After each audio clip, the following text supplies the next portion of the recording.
Hey, good morning everybody. It's Mike and thanks for jumping on here with me this morning as we finish our series this week on why the failure rate in this industry is so shocking, right? Just a couple of statistics that they bother me.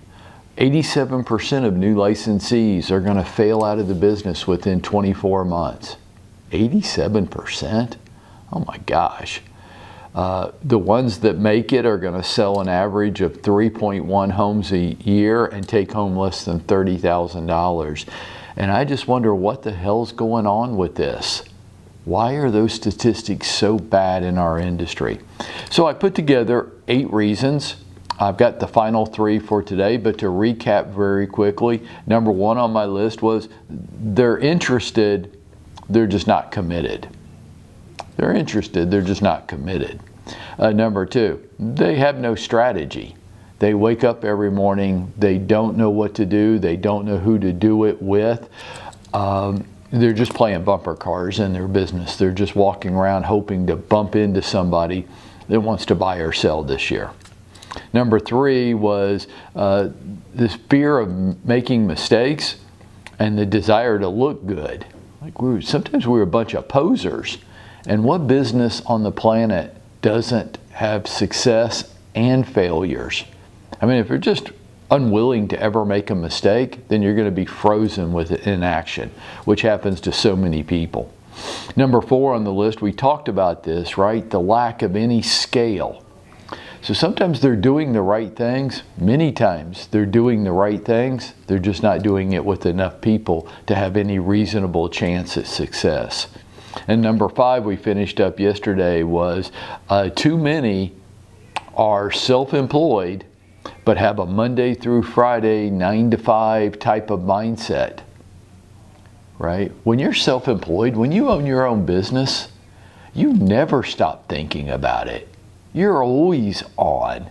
Yes, you try to detach and you try to strategically take some time away, but it's a whole different thing owning your own business and being in business for yourself than working for somebody else. It's a whole different mindset. It's a whole different approach. Too many just still have that Monday through Friday 9 to 5 mindset. Today I want to finish up with the other 3 points on my list. And number 6 is this. They really lack any meaningful goals. Like, when I listen to them, I hear them say what they want. I don't think they really want it. And because I'll ask the next question, so what is it that you want to achieve this year? And they'll tell me. And I said, what happens if you don't? I always ask that question. So what happens if you don't?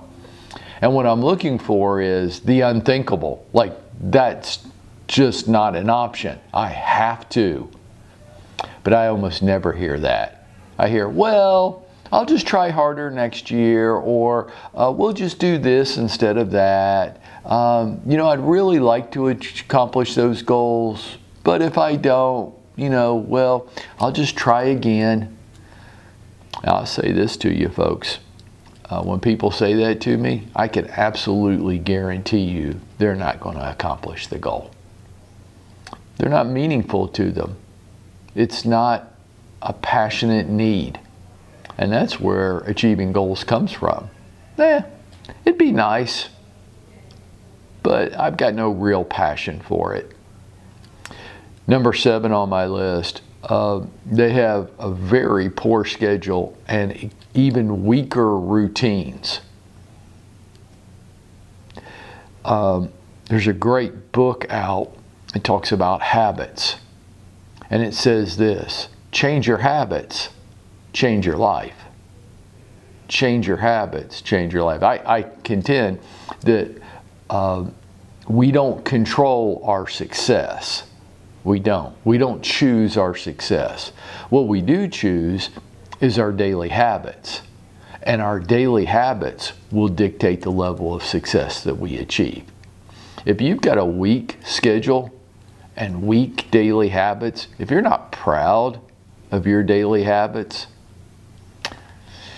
it's going to be really hard for you to be very successful in almost anything you choose to do. The number 8 on my list, and I held it for the last one because I really want to put some emphasis on this. I've got it down as a lack of financial management. But what I really mean by that is, look, most of us, not everybody, but most of us have hopes and dreams and aspirations. And that's good. That's good. It's good to have goals. Defined, measurable goals that are important to you. Those are all good. But we also, at the same time, while we have dreams, we have to live in a practical reality. And some of us just lack any financial management ability at all. And I would just say this to you, that at the end of the month, if you still owe more money than you have a lifestyle problem. Now, I want you to hear me. You have a lifestyle problem. You are spending more money than you make, and you need to adjust your lifestyle. And I know what everybody that this applies to is going to say, well, I'm not living above my means. I have a very reasonable lifestyle. No, you don't. If you did, you would have money left over each month. So under this category, what I want to say to you is, you pay yourself first every month. You pay yourself first every month. And by that, I mean this. The first thing that you pay for is some type of savings and investment account. And I don't care if it's $20. I care that you do it. And that's the money that gets paid first. Your bills, they get paid after you've invested in yourself. Well, I don't have enough money to do that, Mike. Then you are living above your lifestyle. You need to get your rent down, or get your mortgage down, or get that car payment down, or all these expenses, the amount of times you eat out at restaurants. You are living above your means, whether you actually want to believe that or not. You are. Spend less money than you make. Pretty simple concept, right? Then why are the average American walking around with over $14,000 in revolving credit card debt that they never pay off at 20% interest rates? The reason is they're living above their means. You need to adjust your lifestyle immediately so that you're spending less than you're earning each month. The failure rate in this industry is shocking. And there's a number of contributors to it. These 8 are what I've found to be the most impactful to us as real estate agents. I hope you'll take a hard look at this and decide which of these might apply to you and take immediate action to change your course today. And if you did, I say that you'd be going out there and making it happen for yourself.